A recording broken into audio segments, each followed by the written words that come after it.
দেখেন, যেটা ভালো সেটা প্রচার করতে হবে। আপনি ডক্টর ইউনূসের সমালোচনা করতে পারেন, আমিও করি। আমার থেকে আপনি খুব বেশি সমালোচনা করেন যে তা না, কিন্তু কিছু সিদ্ধান্ত আপনার পরিবার পর্যন্ত স্বস্তির কারণ হয়ে দাঁড়াবে।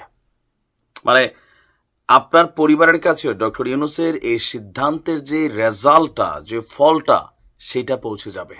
বাংলাদেশে প্রথমবারের মতন একটা ভিন্ন রকম উদ্যোগ, এবং আমি মনে করি যদি অব্যবস্থাপনা না থাকে তাহলে সারা বাংলাদেশের প্রান্তিক দরিদ্র যে জনগোষ্ঠী আছে তারা বিশাল উপকৃত হবে। বিশাল, সিরিয়াসলি। আমি চাই যারা এই বিষয়টা, ভালো কাজকে উৎসাহিত করা আমাদের কাজ, দায়িত্ব, ভিডিওটা শেয়ার করবেন। সারা দেশে প্রথমবারের মতন সরকারি ফার্মেসি চালু হচ্ছে। সরকারি ফার্মেসি বিষয়টা কি, সিস্টেমটা কি?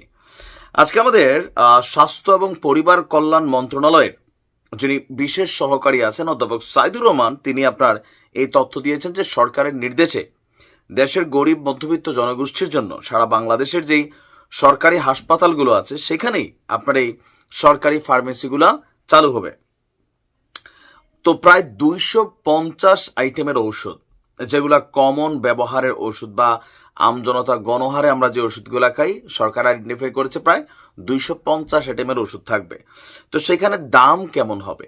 বাজারে যে ওষুধটা ফার্মেসিতে 100 টাকা, ওই ফার্মেসিতে এই ওষুধটার দাম হবে 33.33 টাকা 33 পয়সা। আপনার বলা হচ্ছে যে সরকারি হাসপাতালগুলোতে ল্যাব সার্ভিস আছে, কিন্তু প্রাইমারি হেলথ কেয়ার সার্ভিস, অন্য প্রাইমারি হেলথ কেয়ার সার্ভিস আছে, কিন্তু কোথাও কেউ নেই ফার্মাসিউটিক্যাল সার্ভিস নেই, মানে এই ওষুধের সার্ভিসটা নেই। এটা হবে একটি নতুন বন্দোবস্ত যা চালু করতে যাচ্ছে। সরকারি যত হাসপাতাল এবং ক্লিনিক আছে সেখানে এই ফার্মেসিটা করা হবে। স্বাস্থ্য বিভাগের সূত্র বলছে সরকারি ফার্মেসির বড় চ্যালেঞ্জ হচ্ছে ঔষধ চুরি ঠেকানো, তাই পুরো ব্যবস্থাকে ডিজিটাল করা হবে। বললাম না যে এখানে অব্যবস্থাপনার একটা বিশাল সুযোগ আছে। এইসব প্রকল্পগুলো জনগণের কল্যাণে করা হয়। বাংলাদেশের চিকিৎসা খাতে প্রত্যেক বছর ডক্টর ইউনূস সরকার যে বরাদ্দ দিচ্ছে তা না, এটা নতুন সিস্টেম চলেছে, বাট এর আগেও যতগুলো সরকার ছিল স্বাস্থ্য খাতে ব্যাপক পরিমাণ কিন্তু টাকা দেয়, কিন্তু দুর্নীতির, লুটপাট, চোরদের যন্ত্রণায় এটার সুবিধা সাধারণ মানুষ পায় না। স্বাস্থ্য বিভাগের বক্তব্য অনুযায়ী বছরে 1300 কোটি টাকার ঔষধ কেনে সরকারি ফার্মাসিউটিক্যাল কোম্পানি আপনার ইডিসিএল। এবার থেকে বাড়বে বাজেট। প্রয়োজন অনুযায়ী বেশি পরিমাণে কেনা হবে ঔষধ, বাড়ানো হবে উৎপাদন সক্ষমতা।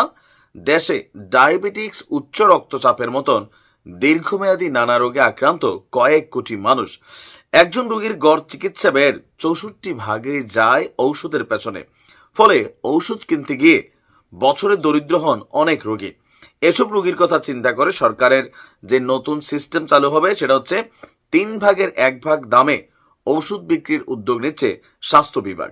আর সরকারি ফার্মেসিতে মিলবে 250 ধরনের ওষুধ। তা দিয়েই শতকরা 85 ভাগ রোগীর চাহিদা মেটানো সম্ভব এবং চিকিৎসা করা সম্ভব। আপনি ভাবতে পারেন যে এই সিস্টেমটা যদি মানে বাটপারি আর চুরি এগুলা ঠেকানো যায় তাহলে কি পরিমাণ পজিটিভ ইফোর্ট আপনার পরিবারের জন্য, আমার পরিবারের জন্য হবে। যেটা ভালো কাজ সেটাকে আমরা প্রশংসা করব, উৎসাহিত করব, ইভেন যেন চুরি না হয় সেটার জন্য আমরা নিজেরাও সচেষ্ট থাকব। ভালো থাকুন।